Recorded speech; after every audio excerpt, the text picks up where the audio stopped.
8 నెలల పరిపాలన స్వామి. ప్రజలందరూ కూడా ఒక పక్క ఈ అమ్మాయి ఇప్పుడు కొంచెం గాలి పీల్చుకోగలుగుతున్నాం అంటున్నారు.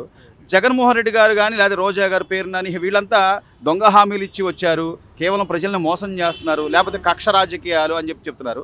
వాస్తవం ఏంటి స్వామి? ఒక కామన్ మ్యాన్‌గా మీ అభిప్రాయం?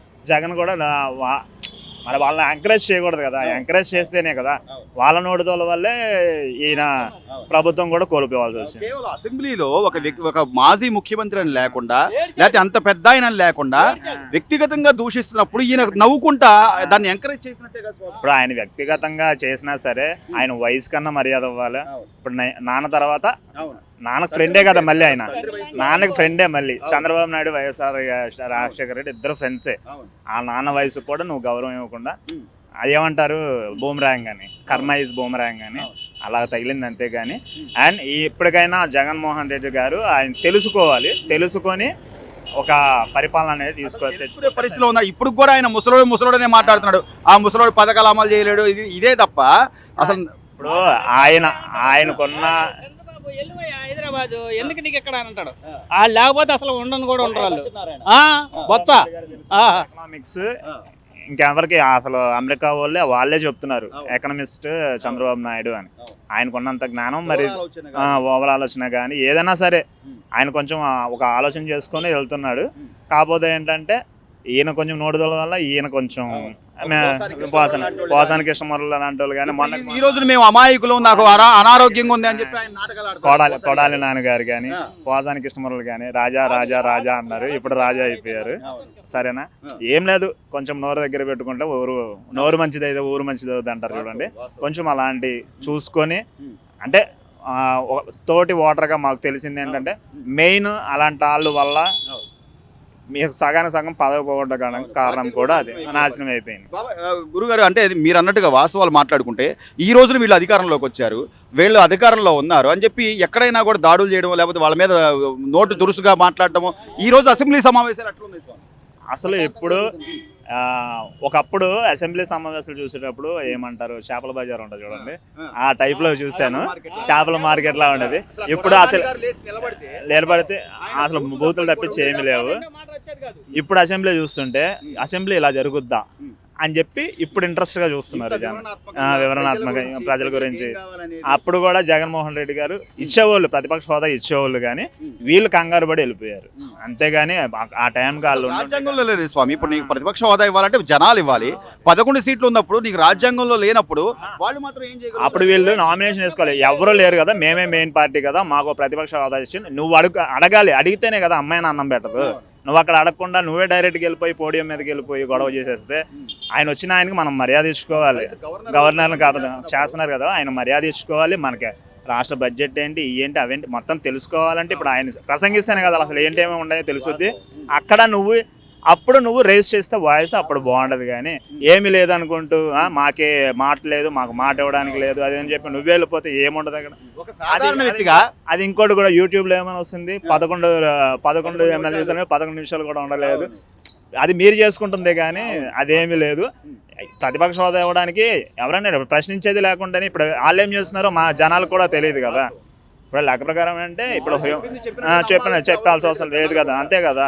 ఎప్పుడు జనాలు ఇప్పుడు నువ్వు ఇంత చేసావని చెప్పి అందరూ కొంతమంది చేసిన ఫలితం తీసుకున్న వాళ్ళు ఉన్నారు. ఇంత వివరంగా ఒక సామాన్య ఓటర్ ఆలోచిస్తున్నారని కూడా లేకుండా ఎంతసేపు నేను డబ్బులు కొట్టాను, నేను బటన్ నొక్కాను, నేను మీకు ఆస్తులు అమ్మేసాను, మీకు డబ్బులు వేసానంటే నిజంగా డబ్బులే ప్రధానమైతే 11 సీట్లు ఎందుకు ఇచ్చారు స్వామి గతంలో? జనాలు కూడా తెలివైన వాళ్ళు సార్, అన్నీ గమనిస్తూ ఉంటారు. ఇంత డబ్బు ఇలాగ వస్తుంది, ఈ టైంకి వస్తుంది, మనం ఇంత లబ్ధి పొందుతున్నాము, తర్వాత మన మీద ఎంత పడుద్ది, తిరిగి ఎట్లా కట్టాలి. లాస్ట్లో మనకు ఒక ఫామ్ ఇస్తారు, నీ కుటుంబానికి నేను ఖర్చు పెట్టింది ఎంత అని చెప్పి ఒక ఫామ్ వస్తుంది. ఆ ఫామ్ను మనమే కట్టుకోవాలి తర్వాత, అంతే కదా. జనాలు ఏమి పిచ్చోళ్ళు కాదు, కరెక్ట్గా చదువుకున్నాడు అయితే ఆలోచిస్తాడు, ఆలోచించి ఓటేస్తాడు, ఓకేనా. కాకపోతే ఏంటంటే లబ్ధి పొందిన వాళ్ళు బాగానే ఉన్నారు, అంటే మిడిల్ క్లాస్ వాళ్ళు కొంచెం సఫర్ అయ్యారు బాగా.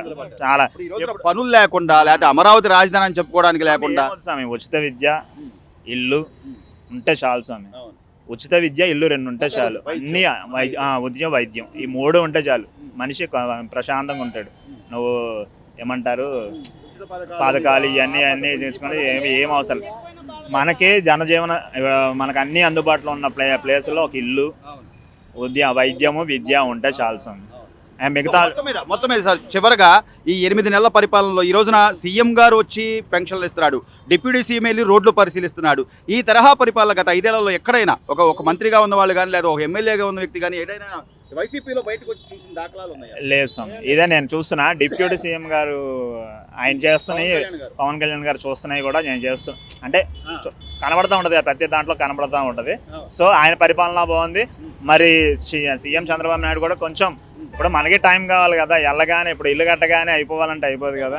ఇప్పుడు అడ్జస్ట్మెంట్ చేసుకుని తర్వాత దాన్ని బట్టి వాళ్ళు కూడా ఓ స్టెప్ అనేది ముందేసుకుంటూ ఉంటారు. మనం కంగారు పెడితే ఇప్పుడు అంతెందుకు స్వామి, కొంతమంది ఇలా అంటూ ఉంటారు, స్వామి మాకు లాస్ట్ మా ఫ్రెండ్స్ కూడా చేస్తున్నారు, లాస్ట్ చేయూత డబ్బులు కూడా పర్లేదు స్వామి, చేయూత డబ్బులు లాస్ట్ ఇయర్ పర్లేదు, లాస్ట్ ఇయర్ మరి ఎవరికి వచ్చినాయో ఏంటో లబ్ధి పొందామని చెప్పి మాత్రం పేపర్ల మీద పాంప్లెంట్ వచ్చి ఇంటింటికి వచ్చినాయి, లబ్ధి పొందారు అని పేపర్ మాత్రం పడిపోయింది.